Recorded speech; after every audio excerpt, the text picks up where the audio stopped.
Welcome back to the Nail Order Business Strategy podcast. It's not that anymore. Oh! Rebrand. When will I learn? When will you learn that your actions have consequences? Anyway, back to me. One of the first things in the first episode, we said, don't change your branding like halfway through a project. willy-nilly. Like when you start something, like be sure that that's what you want to do. And well, we didn't listen to Do as we say, not as we do. To be fair though, sometimes things do evolve and sometimes you... Not the whole name of the brand. Yeah, sometimes you just change your mind and you go back in your word sometimes. It's knobs. That's fine. Knobs is fine. Yeah. It's whatever you want it to be. And today, what are we talking about, Saphira? Which one are we gonna do first? We're gonna talk faux pas. And Faux pas. not our hard shell faux pas. Or if you're my dad, it's Fox Pass. Fox pass. Fox Pass. Laura's dad is so funny. He always says these things that just crack me up, and it's changed my vocabulary for the better. I fear. Like my He calls cuticles cubicles. Gonna do my cubicles for You me. do my cubicles for me? One time I needed microfiber brushes. When Chris and Becca weren't here, I was looking after the warehouse and I desperately needed microfiber brushes, and I come to Raph and he's like, I've got your microfibbins. Yeah, and he wrote microfibbin on the box as well. And now they're just microfibbins. Microfibbin. He's so cute. Anyway. So By let's the way, start it with really stinks in here. Yeah, it does. It's just like a weird smell in here. It's a very pungent smell, isn't it? I think Becca was like filming some content earlier. Anyway, moving on. Yeah. Brand faux pas. Shall we do that one first? Yes, let's do that first. And in the next episode, we have something else, more faux pas. But yeah. Okay, first one. Wait, what is a faux pas?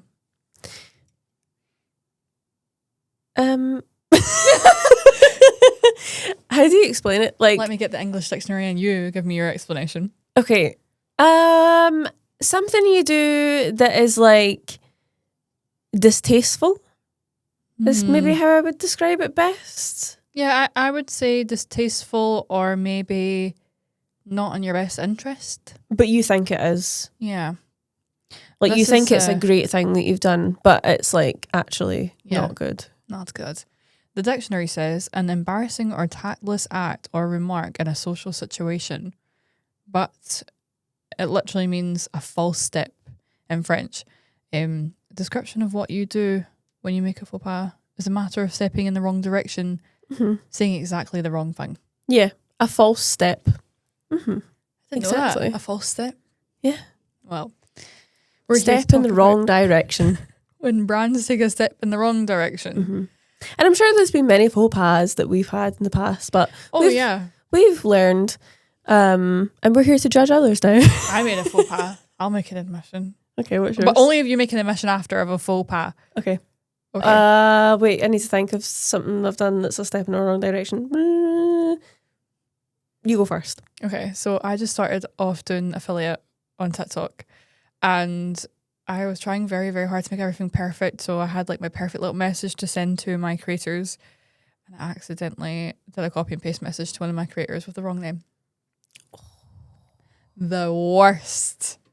The worst thing. Fireable offence probably going to get sacked after this podcast Well, episode. I'll tell you something I did similar once with one of my affiliates. Her name is Natasha, but she signs off all her emails as Nat. And so as I was conversing with her back and forth, I just kept saying Nat, Nat, Nat. And then the one of the times I emailed her, I called her Natalie. Oh. Well, that's kind of understandable though. It's not her name though, is it? No, but not her you name. need to understand we're so busy and sometimes we just It's make not an these excuse, little babes. mistakes. It's a faux pas. It's a faux pas. Because if I was the creator, I'd be very upset by that. Similarly, Well, actually, somebody also emailed me recently saying, I'd really like you to work with me, blah, blah, blah, blah, blah, blah, and then called us Magpie. I was like, did you copy and paste that and send it to all the brands and forget to change the name? well, it's definitely a faux pas for a brand probably not to know their creators and their customers that well. And not take the time. Did you apologise? Of course I did. Actually, I apologised before they even like read the message, because I was Me too. crap, no. And the message like, I really just have to apologize for what I have done. Yeah. Because I was going through and like checking them, because like to check up on everyone. I was like, I can't believe you've done this. Yeah, I apologise as well. I was like, I'm so stupid. I'm so sorry. Yeah.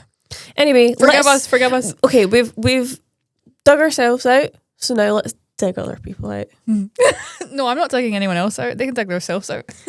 No, we're digging them in. In. Yeah. They can get in. First one, scaremongering. Oh, do you know right now more than ever? Because everyone's jumping on the TPO bandwagon, aren't they? Mm-hmm. And Okay, I don't remember who this was that posted it, right? It is a brand. It's obviously a brand in the nail industry, but I cannot remember for the life of me. And their new slogan was PO. And I was like, shut up. yeah, Just shut up. It's not good. The thing is, at Nail Order, this is why we like to try and equip our customers with all the facts so that they can make their own decisions and not be scared. Like, see, at the end of the day, you shouldn't have to be worrying about all these different changes in legislation, for example. So what is the best thing to do? Is it to go and jump on and be like, oh my God, guys, you have to be so scared. This is what's happening. Like, no, it is, this is what's happening. Here are the facts and here's what you can do about it. I think that is like the best thing that you can do as a brand. Yeah, if you need to use scaremongering tactics to sell your stuff, then your stuff's probably shit.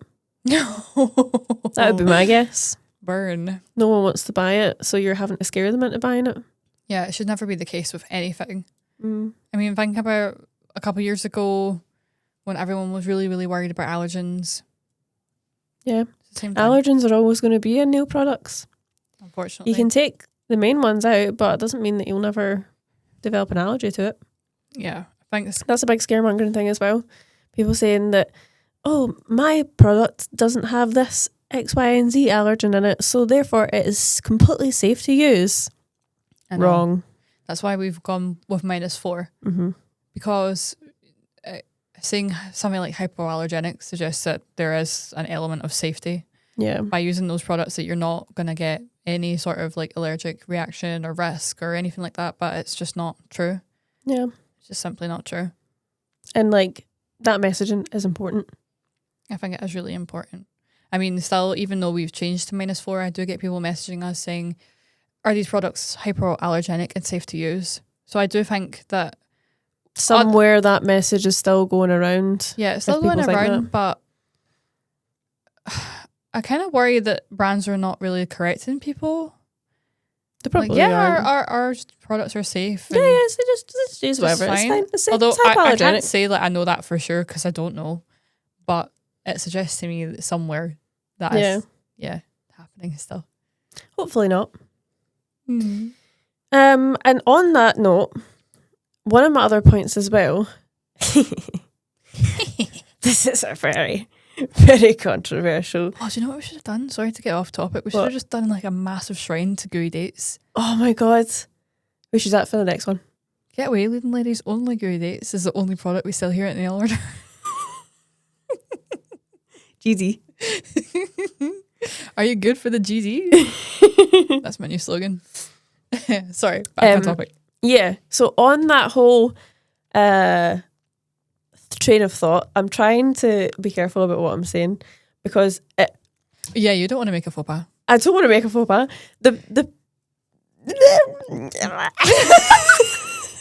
Be careful, you.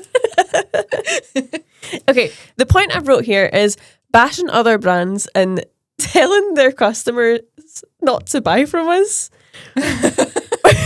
Which in hindsight is like a very specific thing, right? And that's because that has happened to us before. A customer, one of our very rude customers messaged us. I mean, she's not the only one that's messaged us saying this, but she was like the first one. I remember telling us that a brand had said to her like not to use our products because they have, it was Angel at the time, our builder gel, which when Angel came out, it was like really, really popular. People loved the formula. They're going crazy for it. And I think some people got a wee bit of a green-eyed monster. And they were, I've not heard this story before. I'll tell you who it was after. Oh. And leave a comment if you would like to know who. Leave in the comments who you think it was. Don't do that, guys. Don't do that. A brand messaged this customer, like out of nowhere, like unprovoked, and said to her not to use her products because not to use Angel because it contains HPMA. And then another person came forward to us and said the same thing, and they were saying, "Oh, there's no point in using that because it's got HPMA, so you'll just have the same problem as you have with Hema." Huh? What? You can't do that. Very predatory. That would be us. It made them feel really uncomfortable. That would be us. What the hell did I just say there? That would Sorry. not be us. We would never do a faux pas. I'm saying that would be like us, like contacting customers of a very popular gel brand and saying, "Don't use this. Like, come shop with us because not safe." Like, we could do that. But yeah, people do that. There was actually another brand as well that voice noted a customer, and it's funny because like these people are so stupid they don't realise that the customers are obviously going to forward it on to us and show us the messages, and we know who you are. We know that you're doing it. We just laugh at you. Awkward. Yeah, they think it's going to, I don't know, affect us. We just laugh at you and think that you're stupid. This brand owner was voice noting a customer and bad mouthing us as well with all these lies about us and our products. And I just thought, I don't even know who you are.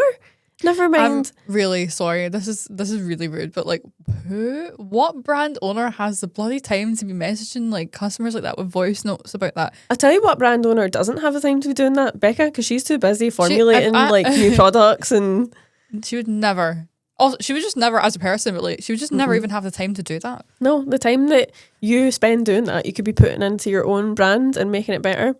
So obviously, like something's going wrong along that line, where you feel like you need to, instead of working on yourself, bring others down. As a customer, that is like super unprofessional. I would be a bit red flag, this is a bit too pushy for me. Yeah. That's just who I am though. I guess some customers maybe do need a bit more of a nudge, but it's never to the point where I would ever expect a brand owner to be contacting me like, come use my stuff. No. If we're selling something, we're just talking about how great our products are, not how shit someone else's products are. Yeah. Because I don't care about anyone else. I just want to talk about nail order and how good our products are. It's not a good business strategy. No, it's not a good business strategy. Anyway. Okay, next point. I don't know if we're going to get through the podcast, guys. We have to keep cutting stuff because it's just juicy tea. It is, but we also just don't want to offend anyone at the same time. Like, as much as we like telling the truth, and I think that you guys like us being honest on here, you know, it's actually a bit of fun. Like, maybe to come on and there's a wee bit of tea and a bit of kiki. We also like don't want to offend anyone. And we do have a air of professionalism about us as well. We don't want to. Yeah, but also, these people aren't professional in the sense that they're doing this to us. You know, that's not fair. They can't just be going around doing that. They can. I mean, they can, but it's a faux pas. Do you know what other brands can do? Any brand can do to any brand in any industry. It's steal their ideas for themselves. Faux pas. Big faux pas. I see brands do things that I think, wow, I wish I came up with that. I really like that idea. But I'd never imagined stealing it. Yeah.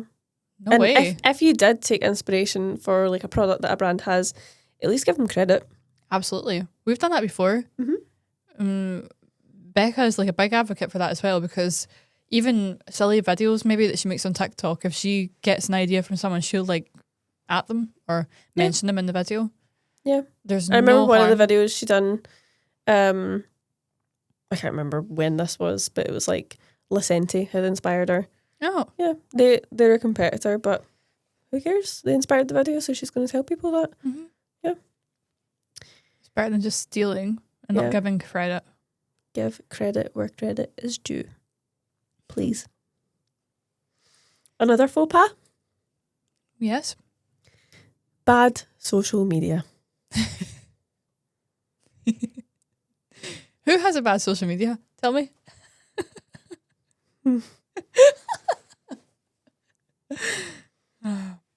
Nail order, if you let me run stories only on Canva for the week. Only using Canva. God. It's difficult for me. I think it comes down to arrogance when brands have bad social media, and I'm not talking about startup brands that don't have the budget for social media. I'm talking about like established brands that have the budget for social media, who choose not to employ people to do it and instead do things themselves. And they don't have the credentials. Just thinking that they can do everything instead of actually just hiring people to do the job that are better than them. Because they don't want to pay for that. No. Or sometimes it is genuine narcissism, like they think that what they're doing is really good and it comes across terribly online. There's a difference between having a brand personality and having people and figures that are personalities in a brand than just accidentally, unintentionally being the face of a brand and having bad messaging. Like, I'd say that we're a bit of a community, you know, we have relationships with our consumer base, almost kind of like a sitcom. Yeah. But that's just because that is authentically who we are. I feel like you can tell so, like, it's so obvious when a brand is not authentically themselves online. And they're like pushing a weird narrative and it's just, gives me the ick. Yeah, icky. We also think it's a faux pas when brands are rude and unprofessional to their customers. Yeah. Threatening. Oh, threatening. And lying to their customers. Yeah. Well, the threatening one's a funny one.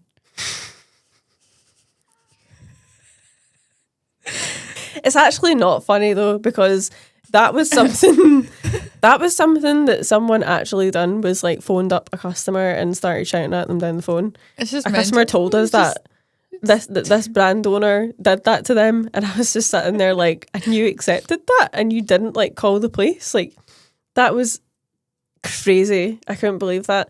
It just really opened my eyes to how cutthroat this industry is. Could you imagine?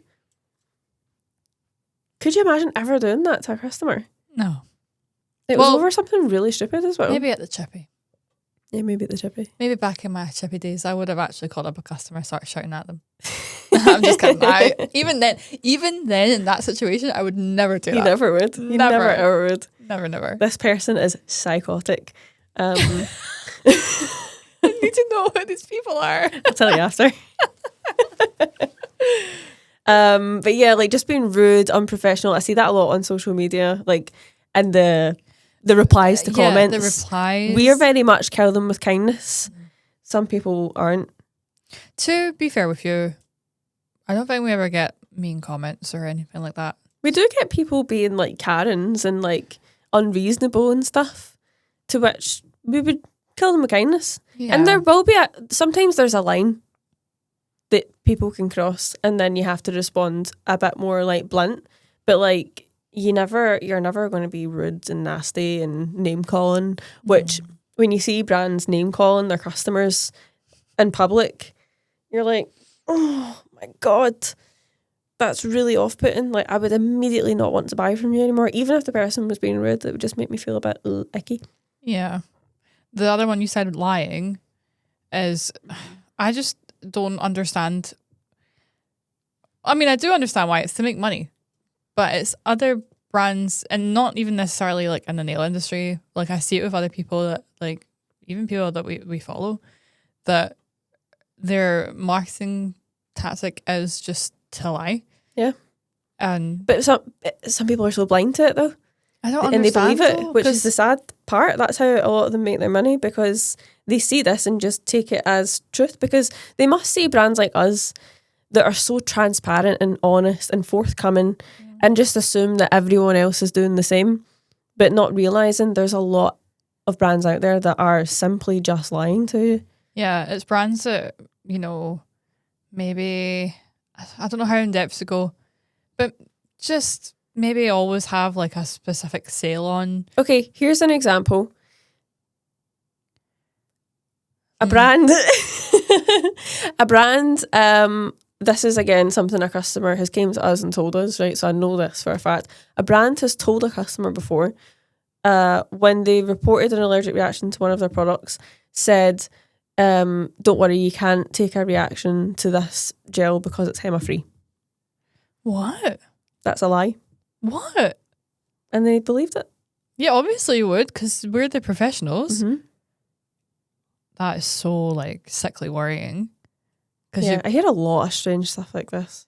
That is so weird. I wonder if that's down to like the brand as a whole being bad, or if it's just like it's the brand really owner poor training. The brand owner obviously just doesn't know what they're talking about. Like, there's no rules to becoming the owner of a brand. I can start a brand. I can start a gel brand right now. I think people need to keep that in mind. Like, who is the person you're buying from? Do they know what they're talking about? Do they know anything? Or have they just bought stuff and they're selling it? Even if they did buy stuff and they're selling it, like there's no problem with that. You can start. Anyone's free. But you need to know what you're selling. Yeah, you need to take safety the time reasons. to do the research and work out exactly what what your products are. Especially with gels, which are essentially biomaterials. It's not the same really as selling mascara. It's a completely different thing. Yeah. Not good. Not good at all. But So yeah, don't lie. That's a faux pas. I literally was saying this to Becca just before we came up here, is that when I started here, I was quite surprised at how transparent we are, even when it comes to sales. Like, the nail order outlet store is amazing. We've got like half price on all of the art gels, for instance, but we're not lying to anyone about why they're on sale. We've always been transparent, saying we are reformulating, we are changing the packaging, so these are half price. There's nothing wrong with the art gels. They're absolutely perfect. Or flexi gel, there's massive overstock. Yeah. Just not as popular as Ciner gel. Mm-hmm. The coffin, too much stop. Overstock. Too much stop. Too much stop. But I know that there's other brands that would lie and use that like, well, we're just continuing and this is a massive sale and big clear out and like blah, blah, blah. But like that, I think, is so normalized that when I started working here, I thought, wow, maybe you don't need to do that. You don't need all that extra bullshit, really. Like, just be honest. I think honesty is the best policy when you have a brand. And if you're just being honest, you can't actually make a faux pas. All you can make are honest mistakes. Oh, that's true. Oh, that's cute. I just thought of that off the top of my head. That is so true. Have you got any more on your list? No, I don't. That was it. Okay. But we're going to do a part 2. Yes. Part 2 where we talk about, is it influencer faux pas? Influencer faux pas. So I think we've kind of done an episode like this before, but not so in depth. We talked about how to become an influencer, and we talked a little bit about things not to do. So maybe we'll go more in depth, especially if you are interested in starting like a online career doing nails, then definitely one to listen to so you do not make the same faux pas. I have a question for the audience. What is a brand faux pas? Yeah, I was just about to say. You have seen before in the comments. I'm very interested. Even if it's a nail order one. Oh, yes, come for us in the comments, please. Because, I mean, we can learn from mistakes, right? But like I said, I think we've all never made honest mistakes. Tell us the brand faux pas. Also, anything that brand has done to give you the egg. Yeah. I would love to know. Guys. Don't say who the brand is, so in the comments. Oh yeah, please don't do that because we'll just have to delete it. We don't want to, we don't want to be that. That would be a faux pas. Yeah. Let's not start hate. Yeah. Probably, hopefully, no other brand watches this anyway. I mean, if the shoe fits. If the shoe fits. Yeah. We have some very, very, very exciting episodes coming up in about 2 weeks' time where it's going to be Spooky Month for the whole of October. My first costume is, shall I do a review? Okay. Wait. Mario. Mario. I need to be someone else from that world. Princess Peach. I can't be bothered. I'm not blonde. Glamour. Yes, you are. Oh. I'm kind of blonde. Not blonde. Blonde glamour. That's going to be one of our sound bites. Blonde glamour. Blonde. It's so true. Glamour. When someone's being fancy. Blonde. Is it blonde glamour or bold? It's whenever you see leopard print. Oh, and I just changed out my leopard print skirt. I was blonde glamour. Blonde glamour. This is the longest outro ever. Chris is going to be like, you know, when he has the music playing and it's like, and we're just like, blonde glamour, blonde glamour. Okay, bye guys. See you in the next See one. you in the next one. We didn't say to like, comment, subscribe. Like, comment, subscribe, tell. Who are you going to tell? Tell your Ghostbusters! Oh.